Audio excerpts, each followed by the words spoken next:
In case you wanted to know what happened to those 39 apples that we cooked down yesterday that I had found in my freezer, I just cooked them down until they were completely soft to the point that they were falling apart. It only took an hour and I didn't have to do anything but put them in the pot, which was a lot less stress than my traditional way of making applesauce, which is peeling and coring them ahead of time. These were frozen solid. Once the mixture had cooled and I could handle it, I stirred it until everything had fallen apart, and then I put it through a colander with a ladle and let it drip through to the bowl below. This would be easy if I had a food mill, but I don't have one of those, so this you can do at home. You just dip the apples out of the pot that are soft and press them through. They'll drip through the bottom and it will filter out all of the pulp fibers from the core, the seeds, the stems, and the peel.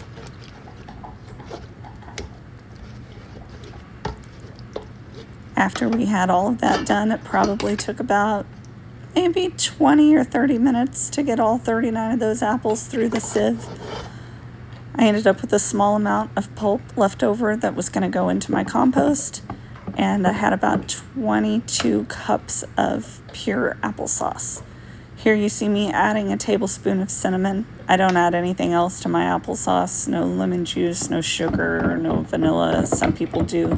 I just like mine to be apples and cinnamon. Sometimes I make it without the cinnamon. Depends on what I'm going to use it for. This is just to eat. Sometimes I might bake with it. Here I'm filling the jars. I just use a funnel to keep the mess down. Fill the jars to about 1 inch to 1/2 inch from the top. I usually like to go to the neck of the jar. And that's it. Once I had this one full, I filled the rest off camera and ended up with 11 pints. After that, you want to make sure that your lid comes in contact and makes a good seal. So I wiped the rims with vinegar, and then I placed the flat and the ring only finger tight, no tighter than that. And then I placed them right back into the pot that I had cooked them in, and we're going to do water bath canning instead of pressure canning. With high acid foods such as applesauce, you can water bath can really quickly. Once these reach a rolling boil, they'll go for about 20 minutes. I filled the pot with water till it's about 1 inch above the jar line. Put the lid on, turn the burner on high, and once it comes to a rolling boil, I'll set the timer for 20 minutes.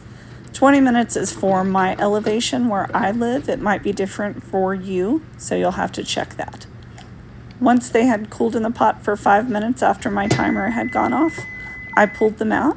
Here you can see I had to use a second pot to get the rest of them in because all 11 wouldn't fit in a jar.